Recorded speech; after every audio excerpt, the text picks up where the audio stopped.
Commissioner, I want to say on behalf of our 41,000 students in Lake County, thank you.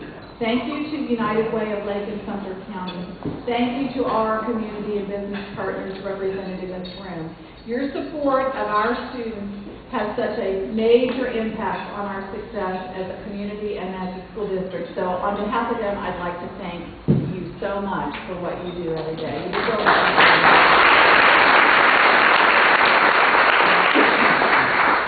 and I particularly want to thank Sue Cordova, because Sue has been such a champion for our children, and I want to personally thank her because she has been so passionate, committed, and dedicated to education and educational success, student by student, and I just personally want to thank you. We love working with you. So thank you. It is such a pleasure and an honor for me to have the opportunity to introduce to you our commissioner. Let me tell you a little bit about Dr. Bennett. For nearly 30 years, Dr. Tony Bennett has dedicated his life to educating students, and you'll clearly see that in his comments. He began his career in southern Indiana as a high school science teacher and basketball coach, quickly advancing to school administration while building a reputation as a leader with talent for school management, strategic planning, and effective budgeting. After serving as a district superintendent, Dr. Bennett was elected as Indiana's Superintendent of Public Instruction in 2009. As a state superintendent, he led Indiana through its most comprehensive, student-focused education reform initiative. Focused on greater accountability and freedom, Dr. Bennett created the nation's most expansive school voucher program and saw record high graduation rates and participation in advanced placement courses and exams. I believe he believed in RUC2 ready. Dr. Bennett's leadership quickly earned him a national reputation among government and educational leaders. In 2010, the Indiana Chamber of Commerce named Dr. Bennett as Tony Government Leader of the Year, and in 2011, the Fordham Institute named him Education Reform Idol. Dr. Bennett's high expectations for students and commitment to involving community partners has also made him a key player in the national education reform efforts. He serves on the Board of Council for Chief State School Officers, the Governing Board for Partnership for the Assessment for Readiness for College and for Career, known as PARC, and is a founding member and current chair of Chiefs for Change. He received his doctorate degree in education and a superintendent's license from Spalding University. He earned a certificate in certification in secondary administration and supervision, a master's of science in secondary education, and a bachelor of science in secondary education from Indiana University Southeast. Dr. Bennett is a devoted father of 4. He resides in Tallahassee with his wife Tina and beloved dog Teddy. And on a personal note, Dr. Bennett has joined the state as our commissioner and is new to our state, and he has hit the ground running. We enjoy his passion for education. He is extremely approachable and transparent and very candid, and we just have appreciated his dialogue on what we're all here for, and that's high education for the students in Florida. Welcome, Dr. Bennett.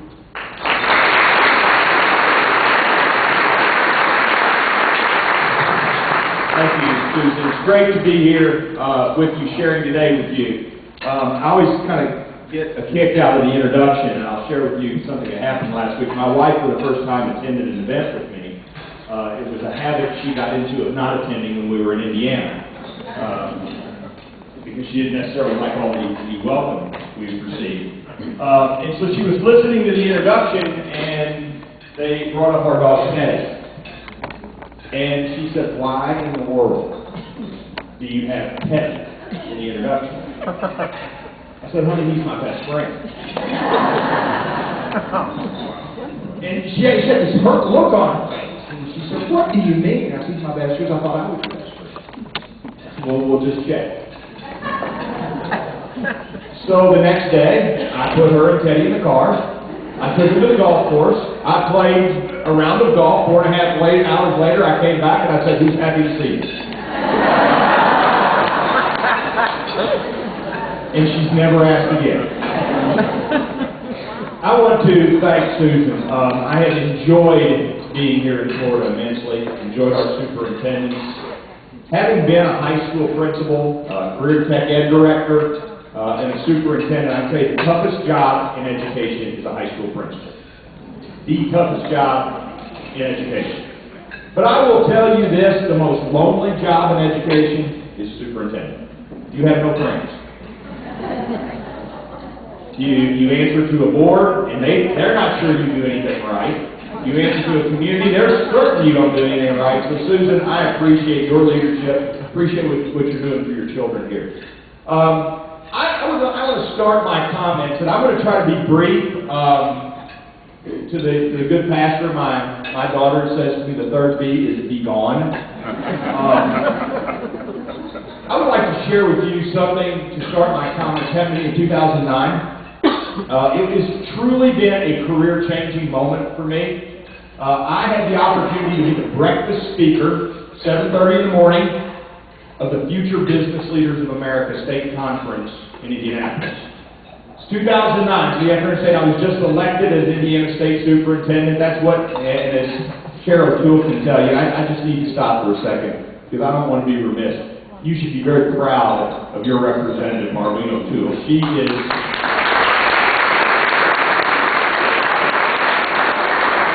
I've served legislatures now in 2 states and have witnessed legislatures traveling around the country in numerous states. And I want to tell you, first of all, she runs about the best committee I've seen in the country, most efficient. She rules are pretty tough. But she has done remarkable things for Florida's children. Again, you should be very proud of her, and I thank her for her leadership. But you can tell when you're a newly elected official because you're the breakfast speaker at 7:30. So 2009 in March, I rolled in and I gave the Future Business Leaders of America my passionate, you got to get out and do your best. This is international competition. The kids from India and China are out to kick your tails. They're going to take seats in Notre Dame and Purdue and IU, and they're just out to get us, and we've got to have you at your best. Okay, I left, got my thank you note, and in the thank you note was an invitation to come back the next year, which I was somewhat shocked.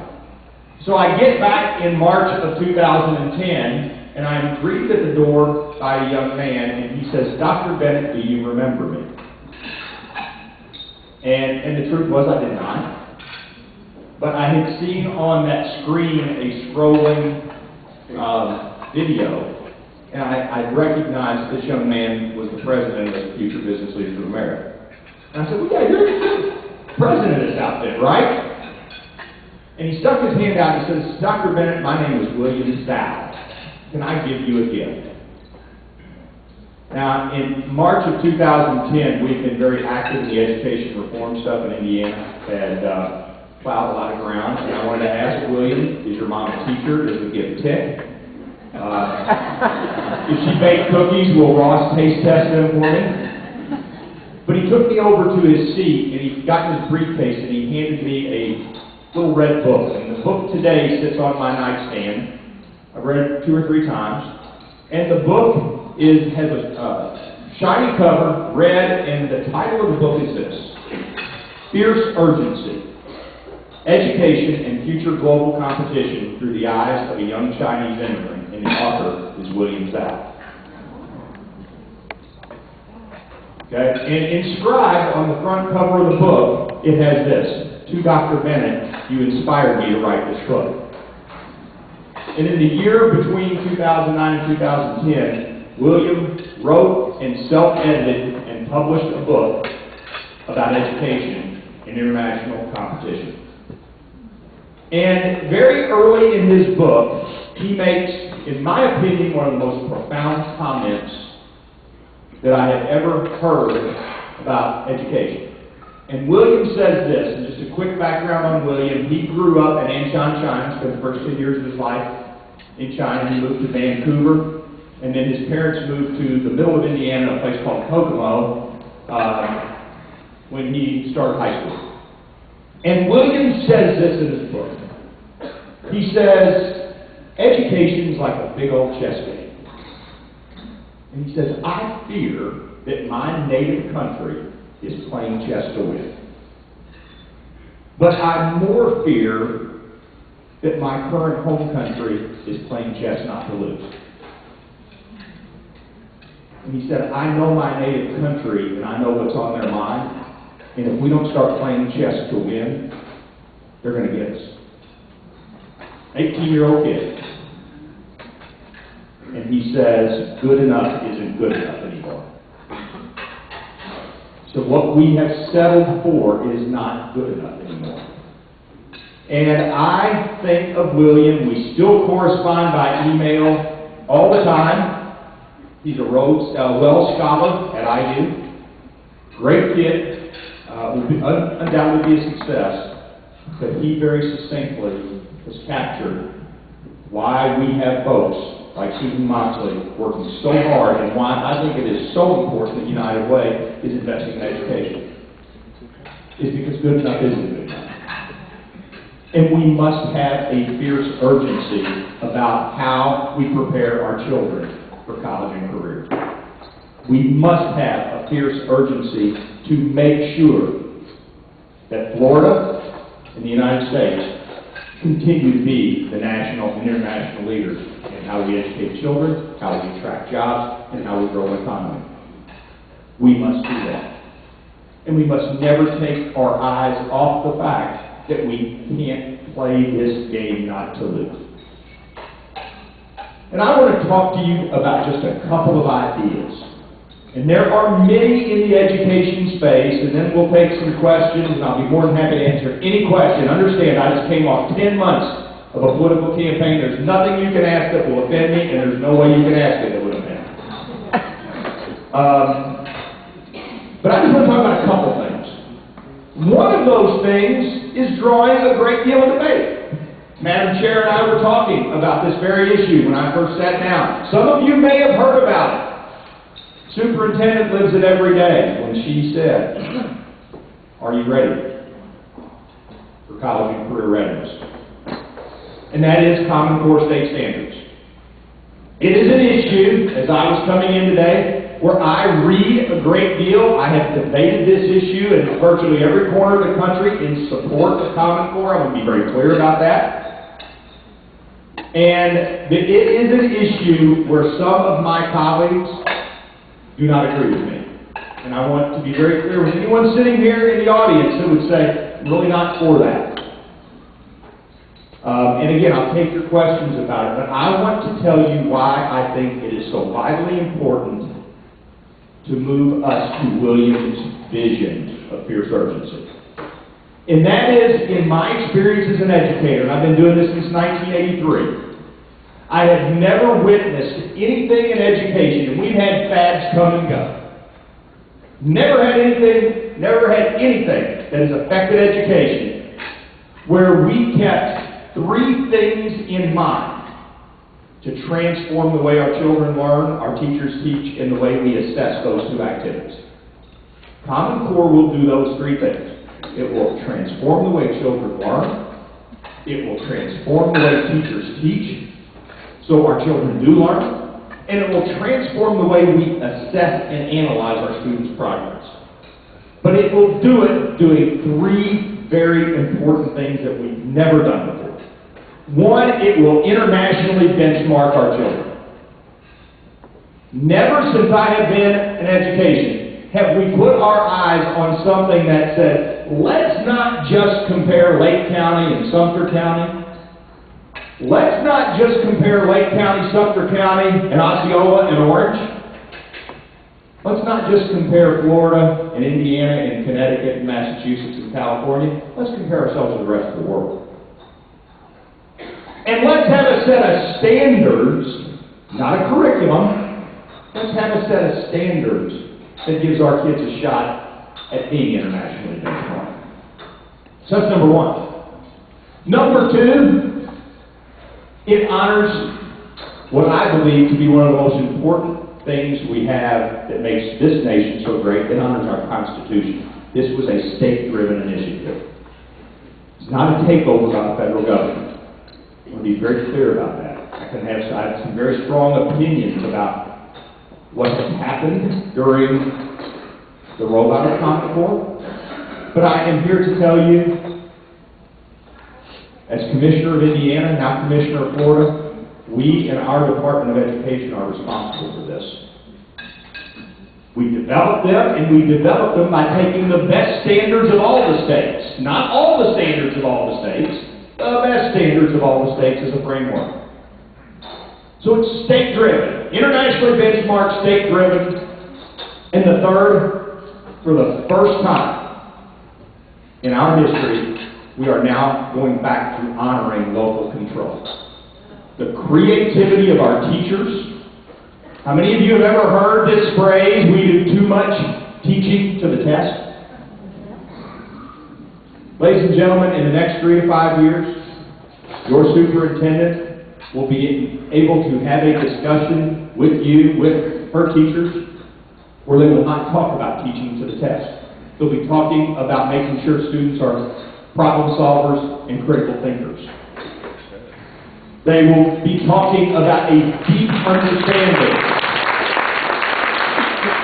of content, a deep, rich understanding about math and English language arts, with the ability to use teacher creativity to put social studies, science, music, PE back into our curriculum. And finally, the United States and Florida will stop leading the world in textbook thickness. And we will start leading the world again in critical analysis. So this initiative, internationally benchmarked, state-driven, honoring local control, is, in my opinion, the biggest issue our state faces. Because at the end of the day, Common Core ends with the idea that our students will be college and career ready. I have an 80-year-old dad on Friday, a veteran, Korean War veteran, so thank you very much, gentlemen, for your service. My dad and I were together not long ago and having a little debate. Dad says to me, Tony, I don't understand why you're about all this math stuff. He says, you know, I was a union electrician. I said, I didn't take all that math. Of course, you know, I never miss a shot at my dad. And I said, you know what that shows me, Dad? He said, what? I said, you're old.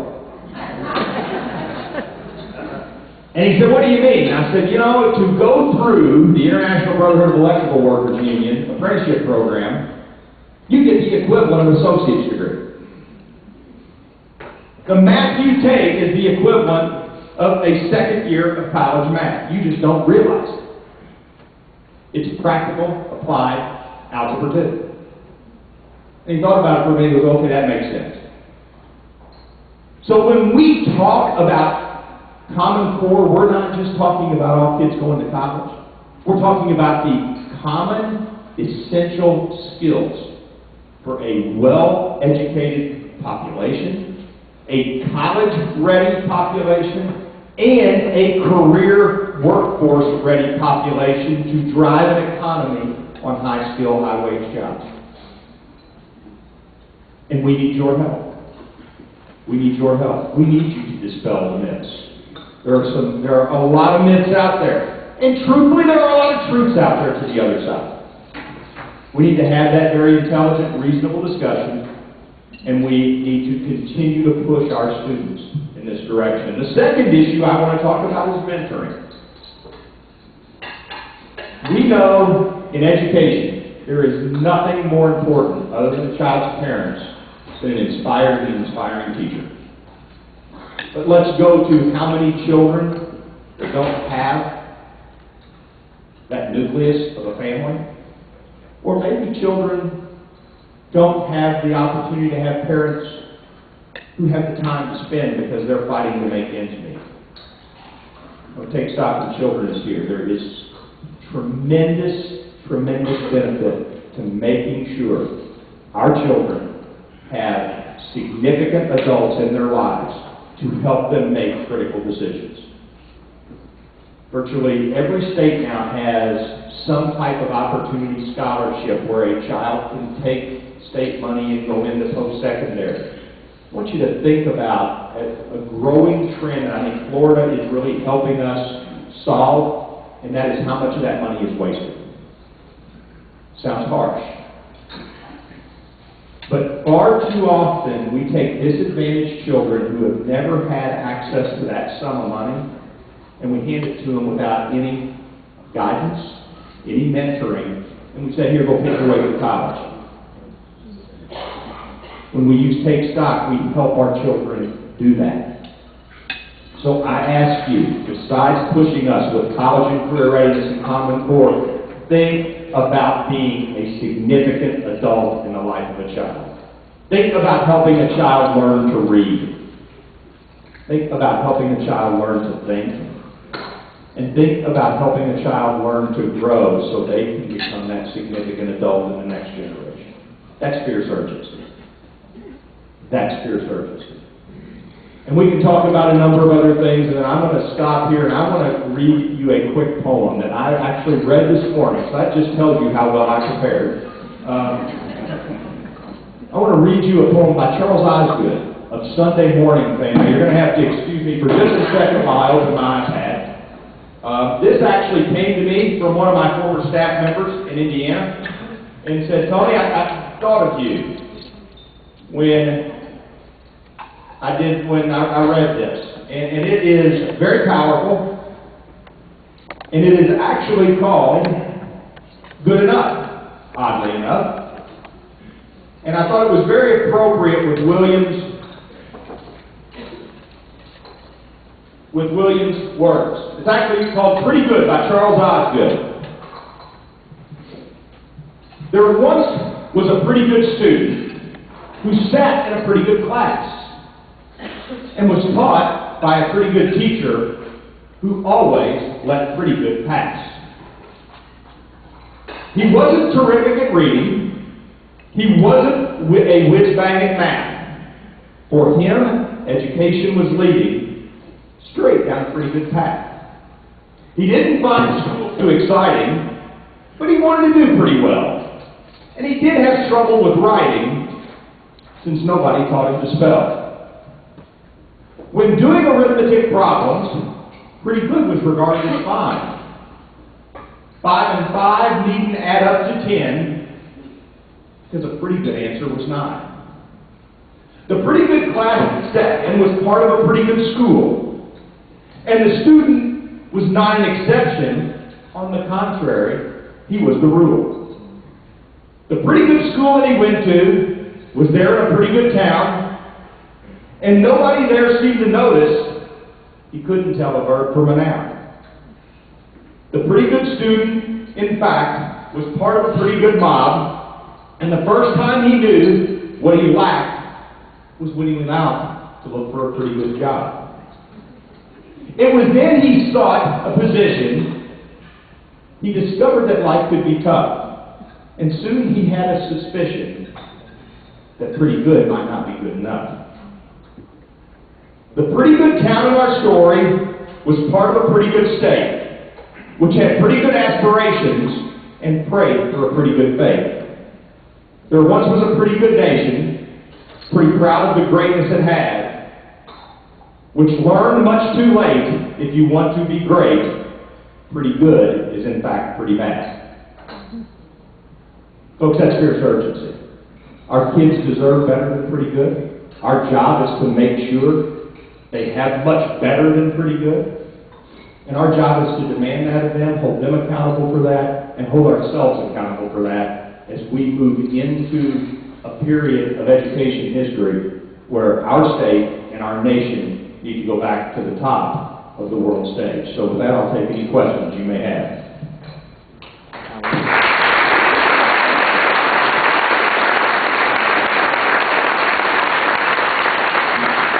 Just raise your hand. If you want to yell it out, I can repeat it if we don't hear it. Yes, sir, in the middle. Is there an example of a state that was struggling, that kind of took the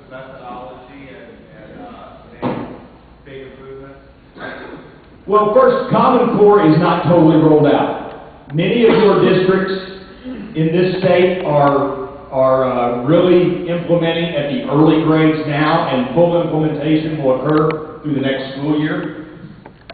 But let me share with you something that I think is very important to your point. This is, I hope you take with a great sense of pride. Florida as a state, and I can say this, I've been in this state 4 months. Florida as a state sets the national pulse on how we educate children. Florida, if you want to have a national discussion on how education must change, we constantly across the country look at 2 states. It's Massachusetts and Florida.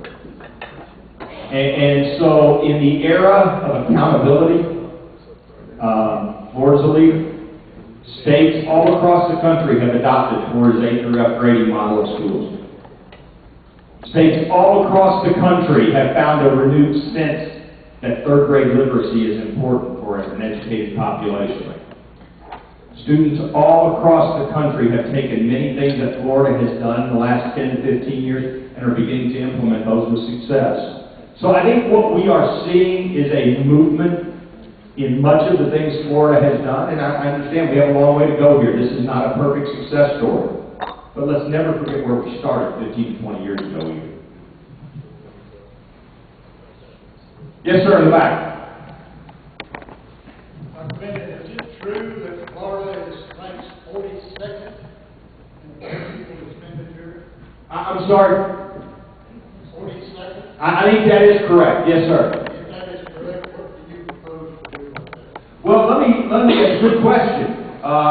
One of the things we really need to do is work with our legislature, because I will tell you, we can have this discussion, and I can take you on the road with me, and whether you are first in the United States in per pupil expenditure or 50th, it is a very complicated discussion to which there is no good answer. I'm going to tell you this, and this is probably not the answer you want to hear, but as Susan said, one of the things you'll learn about me is I'm pretty candid.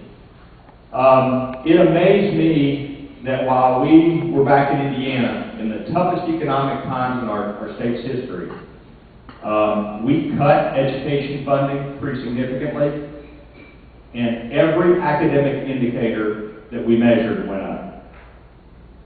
Every academic indicator. Graduation rates went up. You heard Susan talk about advanced placement.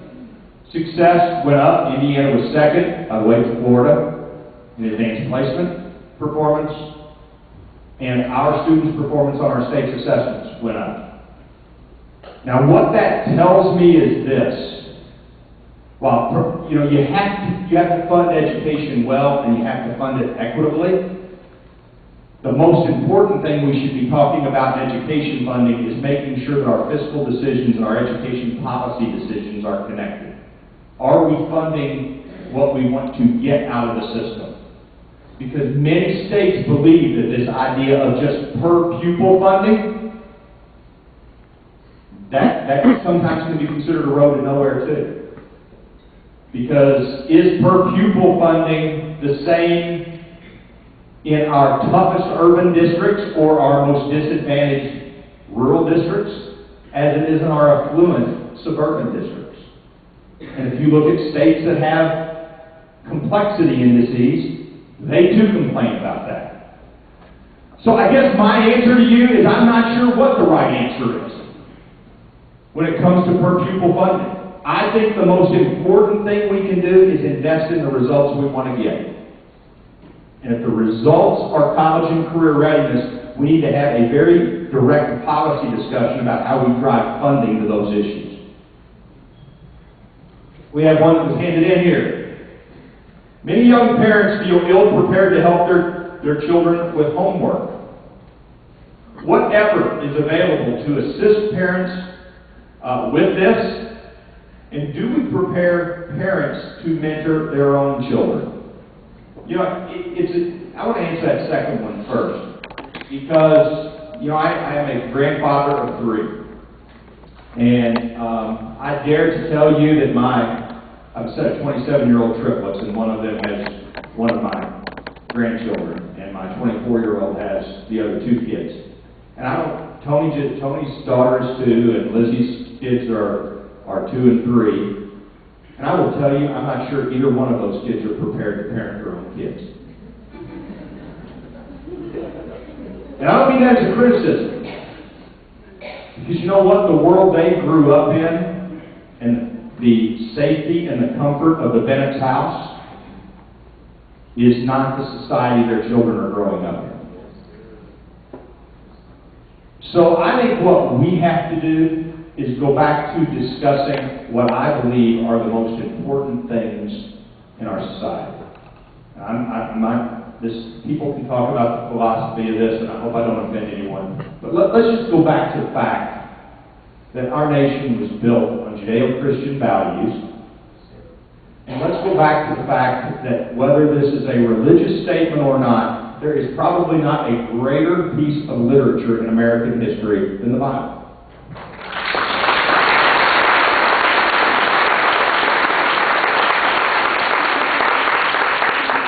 And let's go back to the fact that if you combine the Bible with the founding documents and great conversations, and you combine the Bible, the founding documents and great conversations with things like Shakespeare and Huck Finn, and parents spend time with their children reading and talking about those things, that's good mentoring.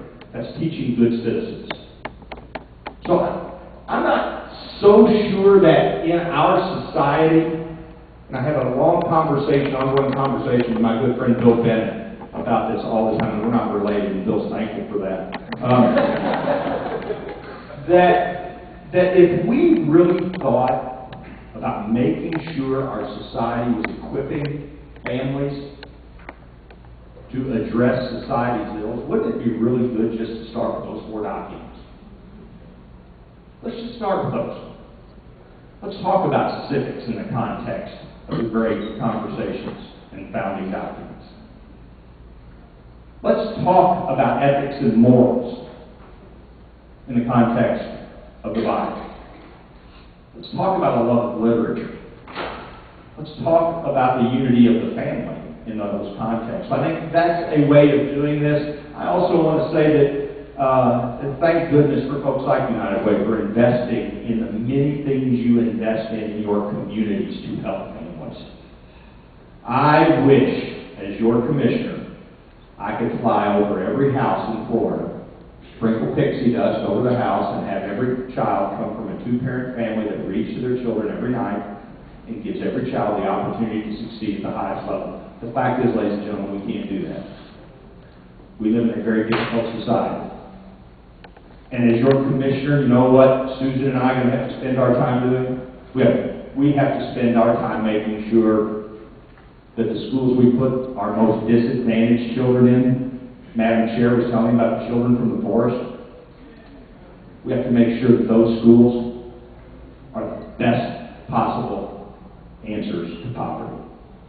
Because I believe in my heart, and you will never convince me otherwise, we can all stand up against me on this, and you won't change my mind, that solving education doesn't start with solving poverty. Solving poverty starts with solving education.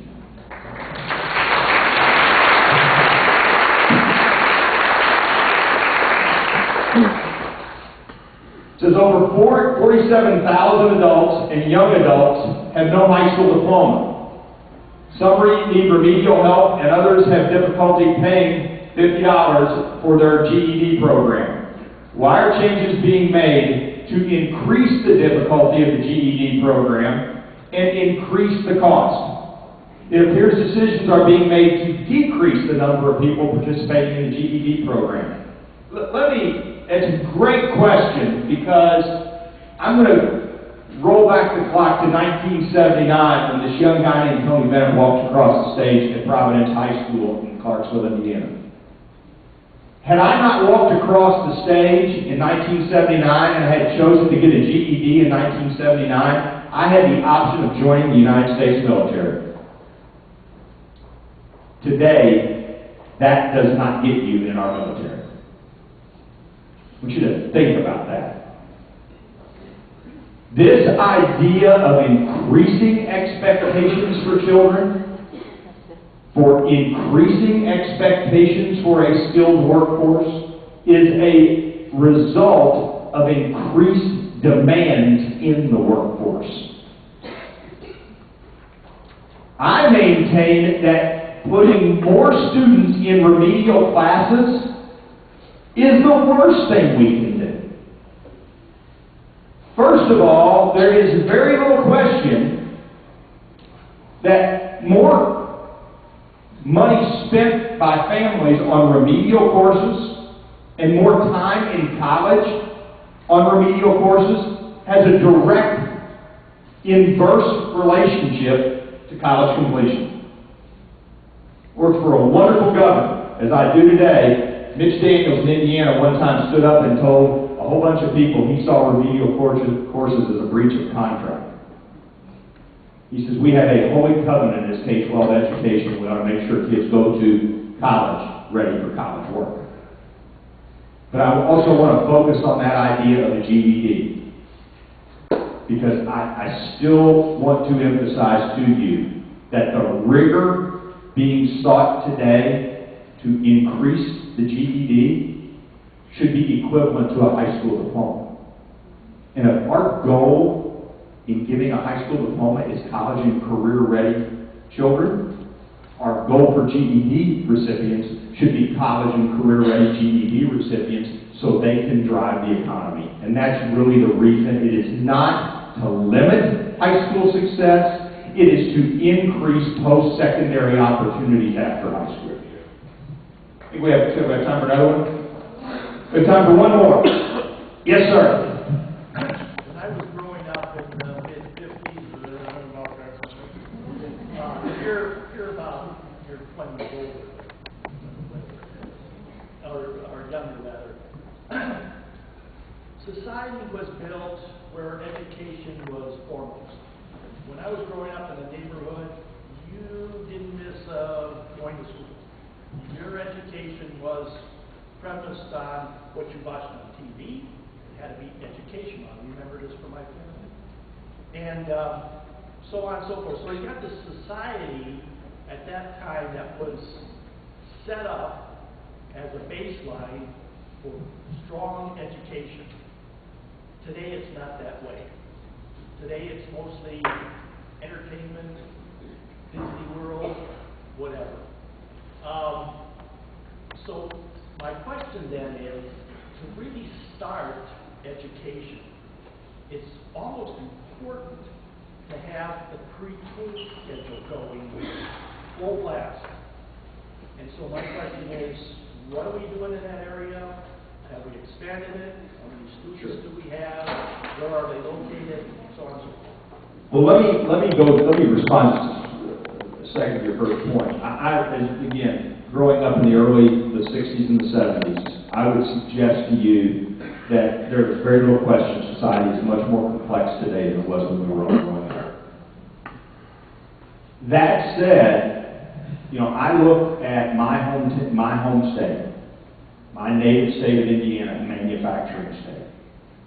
I look at what has happened to the erosion of many of the communities in the heart of that state, because many people there are probably like many people here. You could walk out of high school and get a really good manufacturing job in Indiana, most likely one of the auto plants in the middle of the state. And guess what happened in the late 70s? They started going away. And now the education of our children requires a more sophisticated skill set. The problem to me, in context to what you said, is really more of the fact that now education has to compete with those complexities. Back then, education didn't compete with the societal complexities that we see today. My after-school entertainment was going out in the back at a park and playing basketball. That's what everybody in Indiana did. That's not the case today. And there are far too many bad distractions for children that maybe I didn't have and you didn't have. And I think what is so important for us is to make sure we invest in things like career and tech ed, to make sure we have programs that engage students so they don't drop out and fall prey to that short-term gratitude. And I think we have to do that. Now, to your second point, there is no question. We have, especially in disadvantaged communities, we have kids starting school far too far behind. And there is no greater equalizer than making sure those children have preschool education, even early childhood education, that provides them a leg up or maybe an even start with their suburban colleagues. And we are seeing an increased number of that, but there's also an increased need. I mean, the economy has not been good. And we have far more kids in our system today in need than maybe we had when we were growing up. So I will tell you that part of the Child and Family Workforce Cabinet, David Lawrence, former publisher of the Miami Herald, and I are heading a work group on this very issue. Because to Superintendent Moxley's point, we want kids to end up college and career ready at the end of the day, right? Well, if you start with that and you map backwards, you're eventually going to get to preschool. And how do we use preschool to get to college and career ready? How do we put all that on the same continuum so that all children, regardless of their race, regardless of how much money their parents have in their pockets, all kids have the opportunity to reach college and career ready? So you are seeing a renewed sense of interest. I was speaking to the Madam Chair, and she said, when we sat down, I said, what are you doing now that the session's over? She said, I'm really thinking about how we give our early learners a leg up and how we take those programs and make those programs work for our communities. So I'm thrilled Florida continues to lead on that. I'm ashamed to tell you, I came from a state that did not invest in anything beyond full-day kindergarten. And I am thrilled to be in a state that understands the importance of giving our early learners a leg up. And I think you're going to see more and more and more discussion about that. So we do give Susan the opportunity to produce more college and career-ready children. And we have an opportunity here in Lake and Sumter counties to use education as the greatest economic development driver we have. Ladies and gentlemen, thank you for your time.